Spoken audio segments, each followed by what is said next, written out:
e análise de jogos são um pesadelo ambulante. Eu acho que não é controverso dizer isso, e muita gente concordaria facilmente. Certamente muitos concordariam, porque alguém criticou o jogo que aquela pessoa gosta, e aquela pessoa acha que qualquer um que não gosta do que ela gosta é um bobalhão chato e muito feio. Mas, às vezes, análises e reviews têm motivos para existir. Embora no Brasil, eles sempre tenham variado entre lixo e propaganda. Olá e seja bem-vindo ao canal Caps Lock. Hoje é quarta-feira e você está aqui porque gosta de videogames. Então, fique conosco e se inscreva no canal se quiser nos dar uma chance de entreter você. Eu sempre tive um problema com reviews de jogos no Brasil. Na verdade, esse foi um dos principais motivos que me levaram a criar um canal. Reviews de jogos no Brasil são um lixo, desde sempre. Mas a verdade é que na era moderna, reviews de jogos globalmente viraram um lixo. Mas isso não quer dizer que seja impossível achar sentido numa análise mais profunda de um jogo ou tema. Eu gosto ocasionalmente de utilizar o meu exemplo do meu review de Vagrant Story do PlayStation 1 aqui no canal. Como parte do meu roteiro, eu quis pesquisar sobre o jogo e como outros canais brasileiros o percebiam, aqui no Brasil mesmo. Queria ter uma ideia do que outras pessoas falavam dele e já imaginava que ia encontrar os mesmos elogios repetidos e vazios de sempre. E foi bem isso que eu encontrei mesmo. Quando falamos de reviews, muitas vezes pensamos que estamos falando de algo universal. Análise de jogos são tudo igual, não é? Bem, esse é o seu primeiro erro. Análise de jogos, em sua maioria, levam em consideração primariamente o mercado americano. É onde você encontra o seu Metacritic, Rotten Tomatoes ou OpenCritic. É onde existem a maioria dos eventos e das empresas. Afinal, talvez você tenha ouvido das notas da Famitsu para jogos lançados no Japão, mas que outro veículo de análise de jogos japoneses você conhece? Porque a opinião de jornalistas japoneses sobre jogos feitos e lançados no Japão não seria importante para você? E que tal a Europa? Você levaria em consideração a opinião de jornalistas dedicados a games e tecnologias da Austrália? Você sequer pensou nisso alguma vez? Então, onde está a opinião sobre games no Brasil? De onde ela vem? Para entender isso, você precisa voltar aos anos 90, onde nosso primeiro contato com mídia especializada vinha antes da internet ser comum. Revistas. Muitas vezes apenas elas traduziam as opiniões e notícias que viam de outros veículos de mídia lá fora, muitas vezes sem jogar o jogo. Ocasionalmente você tinha uma fita VHS com cenas do jogo ou trailers ou comerciais de lançamento sendo produzidos e encaminhados para essa mídia. Essa era a cobertura. Em 2023, nós nos encontramos surpresos com o ocasional comercial e marketing de um jogo ou lançamento feito no Brasil, e que ainda hoje é rara e dedicada apenas a alguns grandes lançamentos. Mas essa é uma prática comum desde os anos 80 pelo mundo afora. Nós estamos acostumados a consumir opiniões através da lente de outras pessoas, mas isso mudou com o advento da internet. Desde sites especializados como Giant Bomb e Game Traders, até as primeiras personalidades da nova era do entretenimento digital, com o Angry Video Game Nerd. Antigamente, nos programas de TV ou revistas, você tinha personagens emulando as opiniões de outras pessoas. Agora, você tinha personalidades dando as suas opiniões. Isso iniciou a era do review pessoal, e que gerou o cenário do YouTube que você consome hoje em dia. Foi efetivamente uma revolução. A verdade é que você pensa errado sobre o que é um review. Você vê um número, e um 8 é sempre melhor que um 7. Ou você diz que nada importa, mas secretamente fica feliz quando alguém dá um número grande e imaginário de presente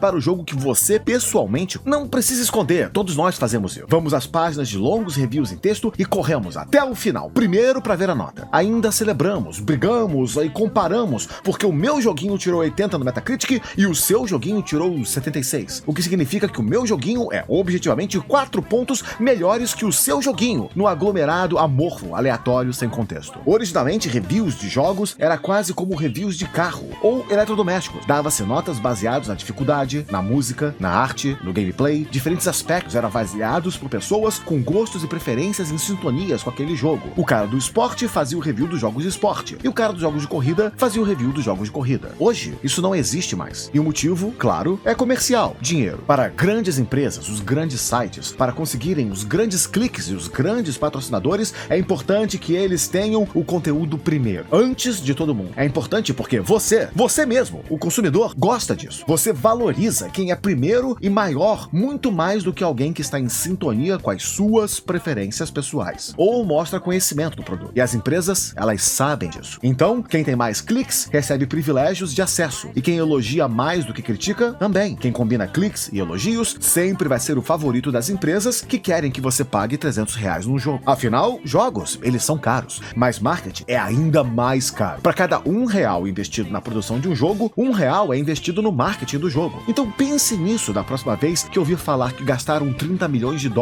para produzir um videogame que você curte. Um review não é um aglomerado de números e não existe review imparcial. Escute alguém falando que só gosta de reviews imparciais e você estará falando objetivamente com um idiota. E se você acabou de vestir essa carapuça, bem-vindo ao clube dos idiotas você também. Não existe review imparcial, porque toda análise de algo é subjetiva à experiência e conhecimento daquele que a avalia. Videogames são invariavelmente um produto criativo, subjetivo à visão de arte, conceitos de arte e escrita, roteiro, música, edição, direção. Todo review vai ter parcialidade, algo que as antigas revistas e os primeiros influenciadores digitais sabiam. Eles quebraram o formato comercial e trouxeram um formato pessoal, tirando o poder das empresas e objetivamente devolvendo para o público. Você vai no canal ou blog do cara que curte jogos de tiro porque você sabe que ele entende, conhece e aprecia esse tipo de jogo. Então, ele vai lhe falar o que ele pensa. Mesma coisa para o cara que curte RPGs, ou jogos de simulação, ou visual novels, ou pequenos jogos indies. Para um grande portal ter esse poder, ele teria de juntar várias personalidades, e muitos tentaram isso. Mas, quando foi a última vez que você associou um nome de uma pessoa com o review do UOL, IGN Brasil, The Enemy, Voxel? Você sequer saberia dizer quem é o responsável por um review que tenha lido? Eu duvido. Você pensa no site, no portal. E isso é bom para o portal. E é o que o portal quer. Pois quanto mais popular uma personalidade fica, mais poder ela acumula, mais ela se torna o objeto da atenção do público, ao invés da marca. Quer um exemplo disso? Conheça o Load, criador de conteúdo do canal Loadeando, que trabalhou no Omelete com sucesso moderado, até fazer uma piada com o riquinho mimado que ganhou fortuna por fazer roteiros inspirados em roteiros de outros sites canais americanos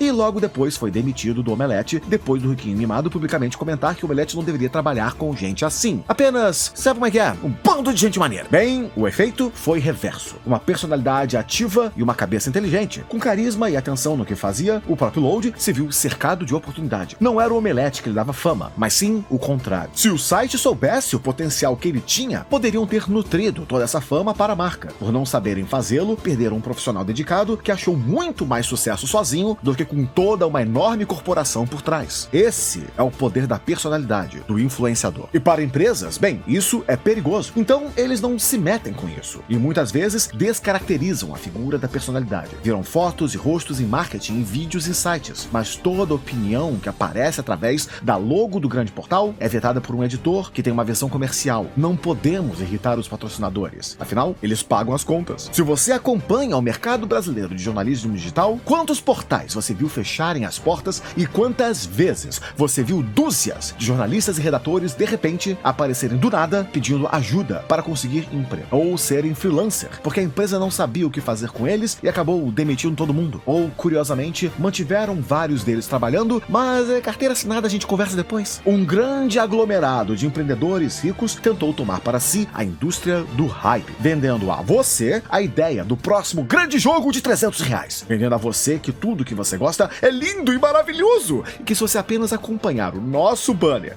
e o nosso podcast e as nossas notícias, você sempre vai saber todas as novidades da coisa que você gosta e também nós vamos lembrar o quão você é especial pra gente. Apenas continue clicando, continue vendo, continue comprando. Um review tem poder. E esse é um poder que as empresas de jogos não querem que você tenha. Eles não querem que você avalie criticamente o jogo ao qual estão pedindo não apenas o seu dinheiro, mas algo mais valioso ainda, o seu tempo. E se você faz reviews criticando um produto, talvez o analista de imprensa não envie a você uma cópia antecipada da próxima vez, deixando você para trás na corrida. Agora que o público foi adestrado como bom cachorrinho que é, que a única opinião que realmente vale é a primeira e a mais rápida, e que quem elogia está do seu lado e quem critica é apenas mais um hater, caçador de fama, caçador de cliques. Com o passar dos tempos, nós vimos criadores celebrando os brindes e viagens que as empresas dão a eles e depois ainda acreditamos que eles serão honestos e imparciais em sua análise do próximo grande jogo. jogo, especialmente agora, quando estar nas boas graças do departamento de marketing literalmente paga as contas. A verdade é que todo mundo sabe, ninguém pensa a respeito e menos ainda fala-se sobre. É que nós não consumimos videogames como o resto do mundo. Então por que iríamos considerar como o resto do mundo analisa e critica jogos? Nós não somos expostos à cultura de produção e mídia dos japoneses. Nós não somos cercados dos veículos de marketing americanos. Nós não somos cercados do sistema de distribuição europeu. Então por que um Metacritic global interessa a quem vive na América Latina? Se você avaliar a nostalgia e a formação básica do jovem dos anos 90, que hoje fala profissionalmente no mercado de jogos, mas levar em consideração a história do lugar onde aquela pessoa vive, vai notar que as experiências de muitos deles não se aplicam à nossa realidade. E eu não me refiro aqui à realidade socioeconômica, apenas à cultura de videogames mesmo. Se você vive na Europa, o PC Engine é o mais importante que o Nintendo 8 bits para muita gente. FIFA é mais importante que Call of Duty, ou certamente Final Fantasy. Um gamer europeu não cresceu com Dragon Quest, ele cresceu com a série Ys. Se você ainda está no Japão, visual novels e experimentação audiovisual cercam você por todos os lados. Jogos trabalham conceitos mais introspectivos e às vezes abstratos, que raramente são o primeiro foco na questão de performance ou complexidade, mas certamente são diferentes e únicos. Seu Tokimeki Memorial pode encaminhar toda uma linha de visual novels sobre romances escolares juvenis, ou Tencha The Go com sua simulação de trens, ou Winning Post para os que gostam de corrida de cavalo, lado a lado com Shin Megami Tensei explorando a dicotomia espiritual de caos e ordem no mundo pós-apocalíptico. No entanto, se você vive nos Estados Unidos, o Xbox é uma grande influência para você.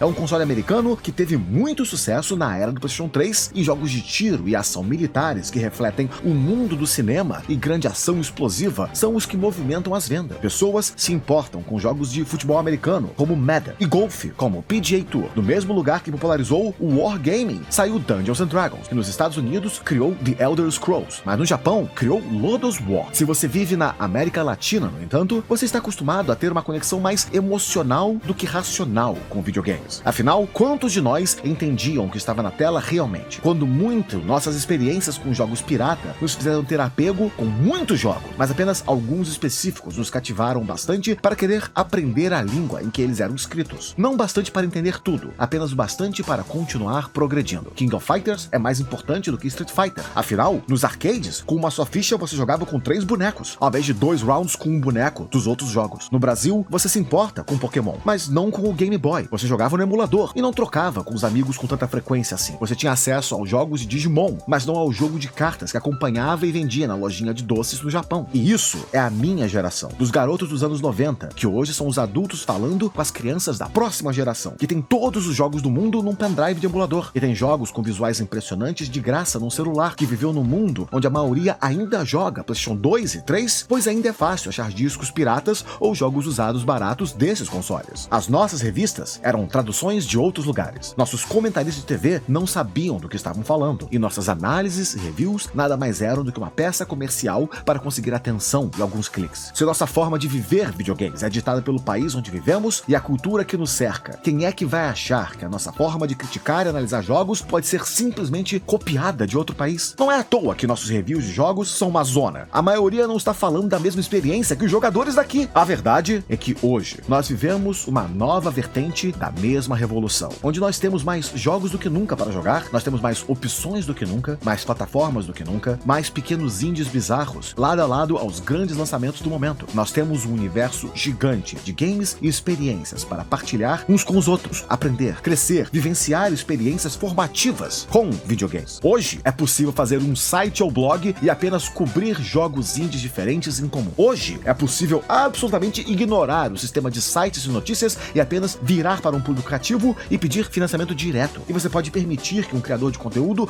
qual opinião você confia e respeita, analise os jogos que tem a ver com você, com o seu estilo de jogo. Por um breve momento, há anos e anos atrás, a maior lista de reviews independentes individuais era a minha. Aqui mesmo, no canal Caps Lock, eu virava noites e dias jogando e preparando reviews de jogos, em parte porque ao invés de reclamar deles, eu queria fazer eles, fazer o conteúdo que eu queria ver. E eu fui lá e eu fiz. Com o crescimento do mercado e a expansão das grandes empresas, o que eu vi foi que zerar The Witcher 3 em uma semana me deixou doente e eu mal lembro do meu tempo com o jogo. Embora eu tenha adorado. Mesma coisa com Hollow Knight. Eu precisei jogar Dark Souls 3 em uma única semana antes do lançamento. E ainda assim se foram dezenas de horas horas por dia, porque pra mim era importante terminar o jogo antes de dizer o que eu pensava. Tudo isso porque o ritmo é frenético e intenso, mas também porque não é possível viver de reviews de um único jogo, pelo menos não sem apoio. Que site brasileiro traz a você hoje reviews de todos os dias, todas as semanas, todos os meses, para todas as plataformas, todos os gêneros, todos os sistemas? Nenhum faz isso. E tem sido assim há anos. Não é apenas pelo fato de que temos tantos jogos que é impossível cobrir tudo, mas também pelo fato de que não há tempo para cobrir os jogos que não vão gerar tantos cliques. Então, ninguém falou de Vampire Survivors quando saiu, mas todos falaram depois que a mídia internacional declarou que o jogo era a sensação do momento. Isso porque, no cenário de reviews e análise de jogos, opinião não é valorizada. Validação, sim. O público ainda aprecia quem bate palma porque ele gosta. A nota 8 é mais importante do que 8 parágrafos detalhados. Nós vivemos uma cultura em que é muito fácil encontrar plágio no YouTube, porque o público foi educado de que isso é normal e aceitável, de que é mais prático absorver opiniões de outros países e culturas do que formar a nossa própria, de que a experiência não é sua, é de quem diz pra você qual é a experiência. Vídeos de análise e reviews são copiados porque o trabalho é fácil e você, como público, recompensa isso. Afinal, por que seria importante para sua história de consumo? Por que seria relevante para o seu jeito de jogar e de curtir jogos se a opinião é formada por uma experiência completamente diferente da que nós tivemos há anos? Será que você realmente acredita que alguém que vive num estado aqui no Brasil que não tem, por exemplo, uma cultura de cosplay, de eventos de jogos eletrônicos, ou de eventos de carros, motos, animes, culinárias, qualquer coisa, vai poder analisar e entender como é essa cultura apenas ouvindo falar sobre ela? Você acha que a opinião sobre rap e hip hop no Brasil pode ser relevante a alguém que só sabe sobre ela vendo vídeos sobre como ela se desenvolveu nos Estados Unidos? Então, por que seria aceitável alguém dizer pra você o quão importante é o lançamento de Street Fighter 6 para o cenário de fãs de jogos de luta no Brasil, usando como referência apenas as opiniões de quem vive nos Estados Unidos, Canadá e Japão? Claro, você pode curtir a Evo moderna, transmissões de campeonato de luta de outros países, os melhores jogadores do mundo, e isso é impressionante e importante também. Mas converse com os organizadores de torneios e campeonatos de jogos de luta no Rio de Janeiro e em São Paulo. Como é a cena local? As perspectivas são diferentes, porque a experiência é diferente. Você já considerou que nunca se fala em reviews brasileiros sobre a qualidade de tradução num RPG japonês para o inglês? Mas quando jogos como Yakuza 7 e Cyberpunk 2077 foram traduzidos para o português, todos nós formamos opiniões sobre a qualidade e o estilo dessas traduções e como elas afetam a nossa experiência, porque isso é novo. Mas os reviews brasileiros raramente falam sobre isso, porque só ecoam o que se ouve lá fora, e não acham importante falar sobre adaptação de texto ou dublagem de jogo, porque se o americano e o europeu não reclama, então o brasileiro não vai reclamar também. Da exata mesma forma, nós que crescemos nos anos 90, não nos incomodamos que a tradução de jogos como Final Fantasy VI